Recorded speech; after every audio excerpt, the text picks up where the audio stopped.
Happy Halloween. We're not doing anything that is Halloween oriented today, but we are doing something really fun and I think really special. And I think you guys will like it. And I think there's a lot of different ways that you can use this. So I am Tamara Hudson. I am going live on Thursdays with Tamara for a maker's studio. While people are getting on here, I'm going to get this up on my laptop, then I'll introduce what we're doing and we'll play and have fun. Okay. You guys have a busy day planned today?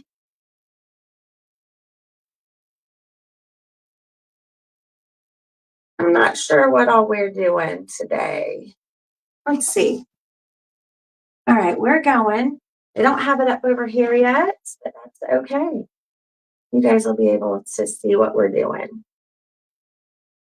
I'm just gonna go ahead and go. How's that sound? Okay, I'm Tamara. I am with Encore.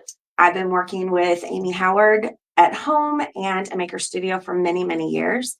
I'm not shy about the fact that I love the products, and I will always say it's because you can watch someone, you can watch a video, and then you can do something very similar and have the success that you want. And today we are going to be playing with lampshades, and these are inspired by some Gucci lampshades that I found that were $350. And I thought, wow, okay, for hand-painted lampshades, and it's Gucci. So then I went and I looked on Etsy and eBay, and you can find hand-painted lampshades as high as $650. So I'm going to show you what you can do. And of course, remember, lamps are one of the easiest, I think, most fun ways that you can really customize your decor. And all of Amy's products, as far as the lamp base, if you want to use one-step paint, if you want to use the Luxe lacquer and get this awesome, glossy, beautiful, deep shine on here, it would be absolutely perfect. And you can do gold leaf stripes. But I mean, the possibilities are endless. But we are going to talk about shades today. And there's a color. So this is like a lilac that I did on the base because this was white. And then we did stencils. And then I used the gel art ink to kind of watercolor it in. So I'm going to show you. You can get the sample sizes of your paint. Today I'm going to be using aviary. And then the stencils I used were Running Rabbits and vintage florals.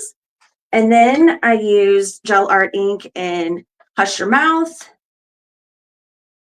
Grass, yeah, that's right. Can't Never Could. Grass is Always Greener. They're a little hard for me to read. Bless His Heart and Well I Declare. So I'm going to, if you guys are ready, I'm going to show you everything from how to prep your lampshade for paint, because you're going to want to use a little bit of water, and then I'll just walk you through the entire process, and then you can figure out exactly what it is that you want to do. Hi, Kathy. Good morning. How are you, my dear? I'm going to see if I can get this up over here again, because once I turn this down, it's the point of no return for me, and I can't see, but that's okay, as long as you guys can, right? Oh, here it is. Okay. I'll get this up here. You guys are so sweet. Okay, I'm gonna turn this down now. Let's have some fun. How's that? Can you guys see that good? Okay, so this lampshade I picked, because I had it on hand, but I knew I could easily show you kind of the different steps. So this is what my lampshade started off with. This is one coat of the aviary, and what I want you guys to always know is anytime you're doing a fabric, you're going to need two coats, because I prefer to put them on light. So this is a nice second coat, and it's been sanded. So I'm going to show you here. I'm going to take my sample pot and use it to prop that up. I'm going to put a little bit of paint in here. Anytime I'm doing fabric, who has painted anything that's fabric, be it a lampshade or cushions or, hey, even a couch? I've done some custom, I did a love seat for a client. That was really fun. So you're going to do about 80-20, 80% paint, 20% water is what I'm doing today. Now, I already had some in here. I'm just adding to it because I wanted you to see that I'm literally just mixing that up, paint and water. But there's one step, one trick I think that most people leave out. Hey, good morning. I want to know what the weather's like where you guys are at, because it dropped 27 degrees here last night. It was in the 80s yesterday, and it's a high of 57 today. What is going on? Okay. So you see how all I did, I just mixed up paint and water. But this is the step I think most people either don't know about or they skip sometimes. You're going to lightly mix this with water. And of course, it's going to hit it pretty heavy. That's going to kind of saturate that. You want it saturated, not soaking wet. Like, I don't want to pick this up and have water just draining from it, right? Now, here's another trick that I always used to do. Whenever you order paint from a maker studio, the paint pans sit in these. It's the best little palette for offloading your paint. So I've got my Maker Studio brush. I'm just going to dip that right down in here. I'm going to show you there's nothing that special to it. I don't have it very loaded, so that's good. I didn't need to offload too much. And just so a lot of times I stipple, okay?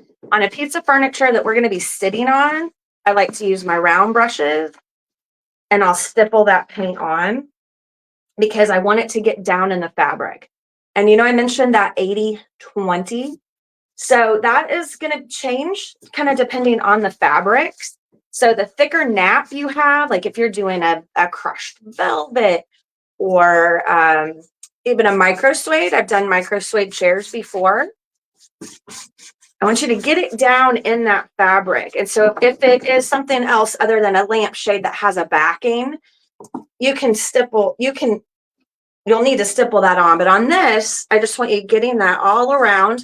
I don't want you to just go straight up and down because I want it to fill in and I want it to be solid.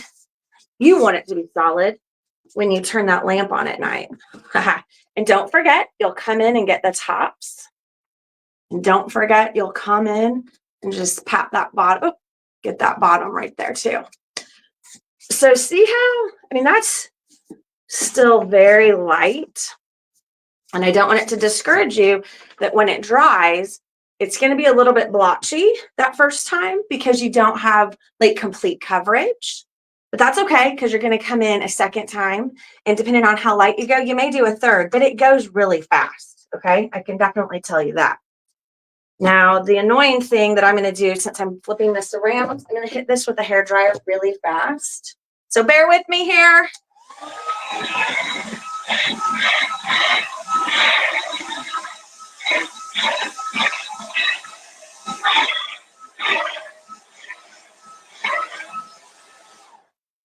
Just wanted to kind of knock that wetness out of there. Then we'll flip it over. Okay, and then like I said, this is Aviary. It's the one-step paint. You can get it in the little sample pots from a maker studio. It's rough. That's kind of, I use my hands a lot to determine what needs, you know, to happen next. Let's see how dry this is. Oh, we're going to flip it over anyway. So now we come over here. This is the second coat. We're going to pretend that you watch me paint 2 coats, okay?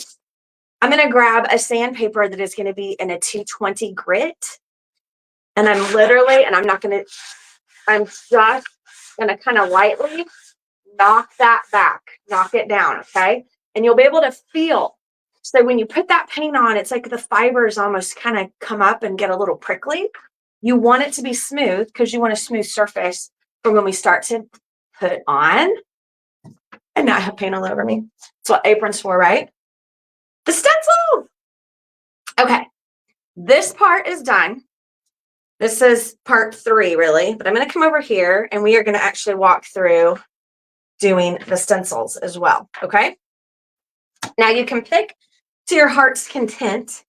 I picked out some of my favorite, which are the vintage florals that are these beautiful botanicals, but they're always like little Easter eggs in a lot of the stencils. So these little guys, I just cut right out of the running bunnies. How fun is that? I think these, yeah, this is from Running Bunnies too. And where's my butterfly? I have a butterfly somewhere. The butterfly is from Running Bunnies too. So I want you to kind of think of what you want. Do you want a repeating pattern? Do you want just a a collage? Do you want each side exactly the same? I mean, you could go as simple as one beautiful botanical, maybe a different one on all four sides. I know I'm doing one that is sides, but you can decide how you want it to appear going around the drum shade. I like it to be a little bit more just some beautiful prints together that tell a full story. I also thought that like on one like this, you could do like this side and this side the same and maybe simple. And on this side, do a collage. But the biggest thing is I'm going to show you how to get these on here, okay? I am using, oops, I got paint on me. I will be using the Can't Never Could, which is the black gel art ink. Can take this beautiful stencil here. This one, I just love everything about the size of it for these shades. Now, there's no way I'm going to put this right in the middle. You knew that, didn't you? Have you guys ever done lampshades like this before? There's some beautiful antique ones on eBay right now that were just, I got to make sure I've got that straight. I'm doing this upside down. You know, that's always harder for me. So get this piece where you want it. And also remember, you can overlap too after it's good and dry, of course. But you want to burnish it in really well. I always just kind of use my fingers. Sometimes I'll come in and burnish that. I know some people don't like the sound, but you want to get that, you want to get those edges down really well, okay? You're going to grab your gel art ink. And I literally just grab the edge. I've used this one a lot. There we go. Get it down to the bottom. You can get so many stencils out of these.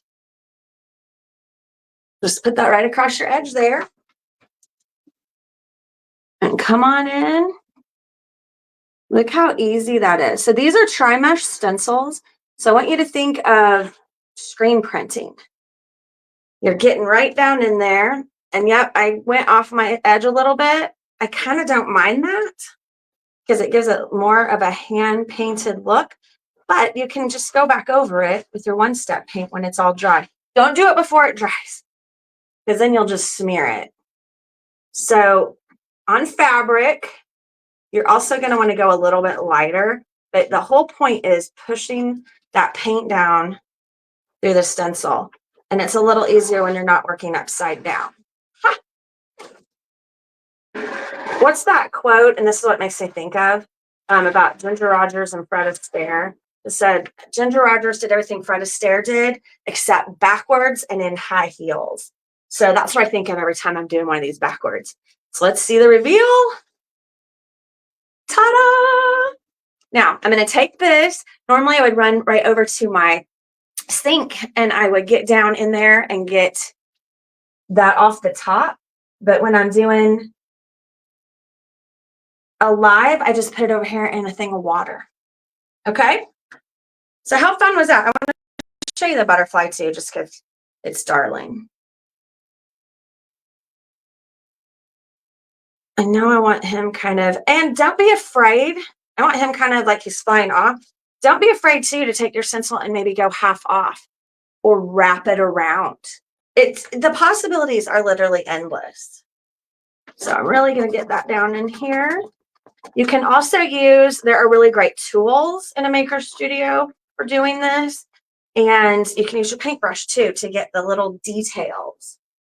All right, is this something you think you guys might do? That's the biggest thing I always want to know when I'm doing this. Like I can show you things till the cows come home, but is it something you want to ever try doing?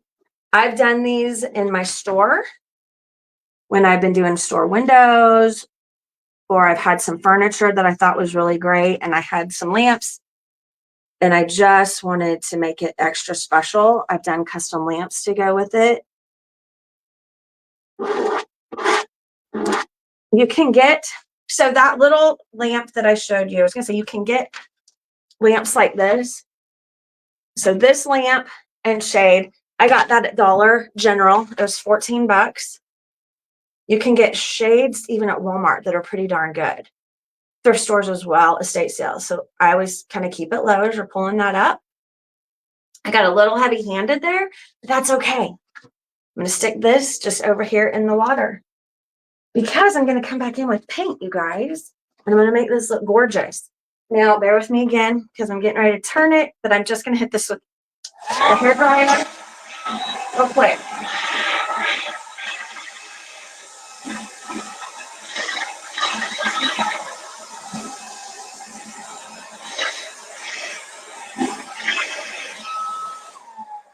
That's no way dry, but it is manageable so I don't just make an absolute teetotal mess.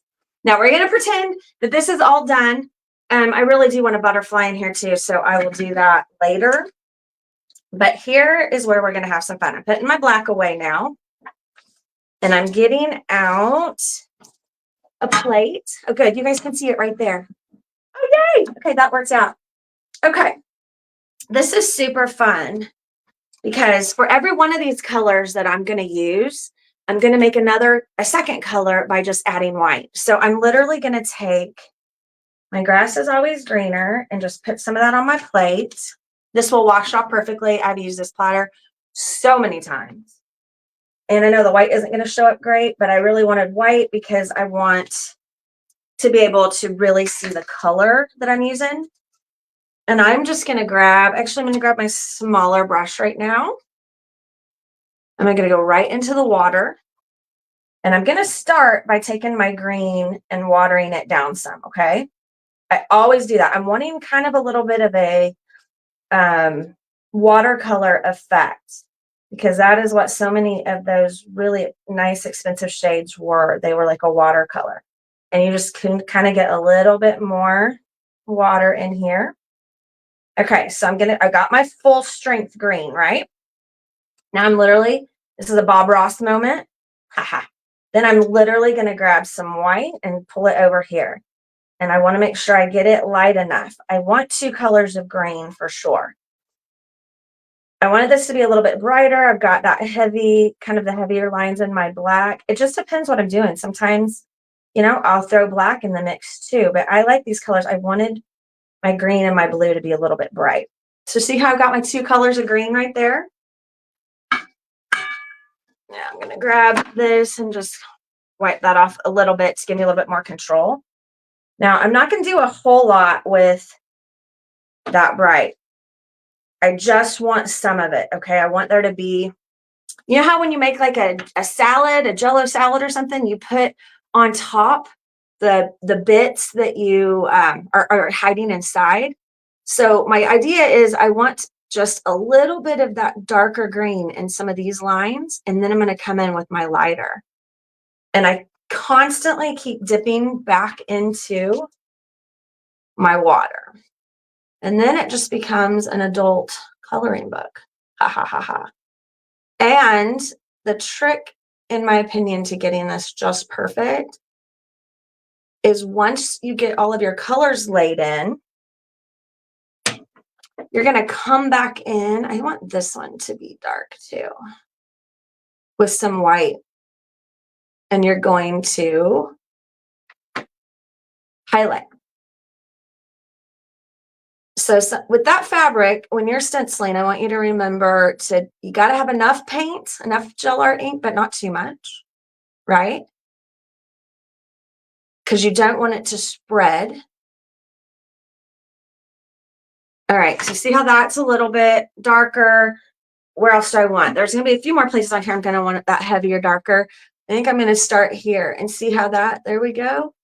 And I'm literally just tapping along.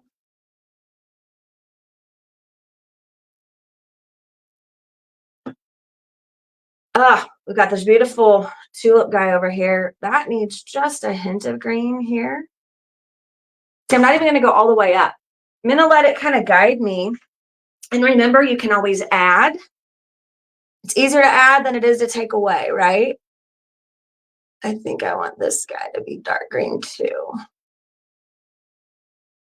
It's actually quite relaxing, you guys.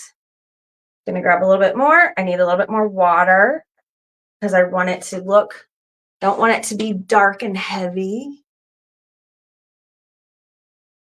There we go.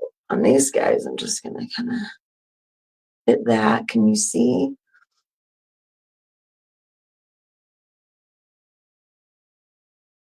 And I've heard Amy talk about this, and I'm a huge believer of it too. When she was doing the botanicals in frame prints and using these, you go out if you go out of the lines a little bit, don't worry about it. I know my perfectionists are going to freak out me saying that. I'm not saying be sloppy, but if you've got a couple, that just shows that it was hand done. Okay, so you see how I did that? I've got my dark green. Now I'm going to come in and load up my brush with my lighter. And I want you to just to see how this thing kind of starts. Let's see if I have enough water. I'm just, oh, nope, that is too bold. We need more water over here. Because I don't want to cover up all the black. I want my outline to show. That's part of. See, we need more water. There we go. Yeah, get it kind of watered down. Now it's going to kind of start out there. Let's see how. So you're not losing the detail. That's the whole point of doing the stencil. Because if I could paint this freehand, I would, right?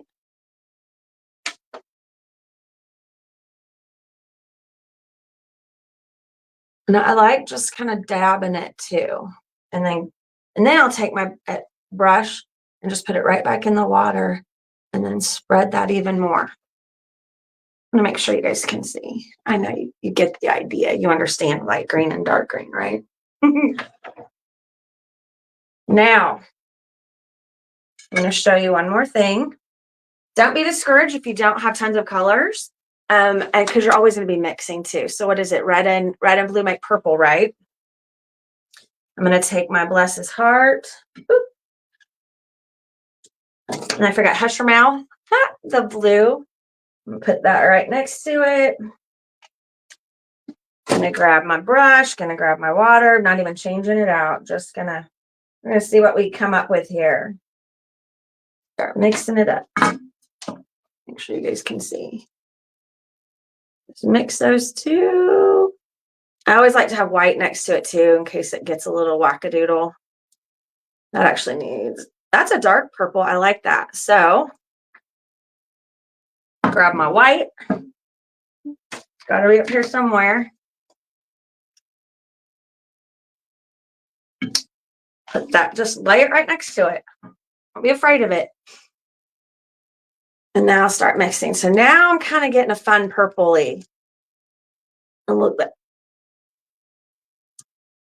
And then everywhere that I use that lighter color, the darker color can complement. It can go somewhere else on there. But you get the idea, right? I'm going to use him on the tulip. Now I need water because that is way too.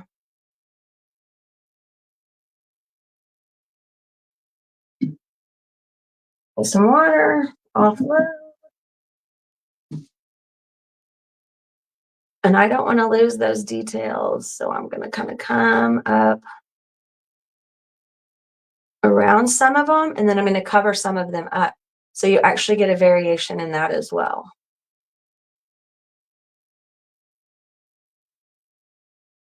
What do you think? I think it's so fun. I think the possibilities are absolutely endless. And I love that he's poking out the side. I know, I'm silly. I'm silly with the things that I get super excited about, right? Now, for this guy here, what I did on the other one, I literally took the end of my brush and I'm at the bottom, I just started putting some of these in. Okay, see that's dark. But then I'm going to come over and I'm going to grab some of this. And I don't even care if it's fully mixed. And we're just going to start popping that on there. So use both ends of your brush. I always do. I use my fingers a lot. I need to mix some more up, but that's a little heavier than I would have liked. So I'm going to grab that off of there. But that did exactly what I wanted you to see. And I hope it comes through. See how you've got the purple with a little bit of white on there? Leave that. Leave it just like that.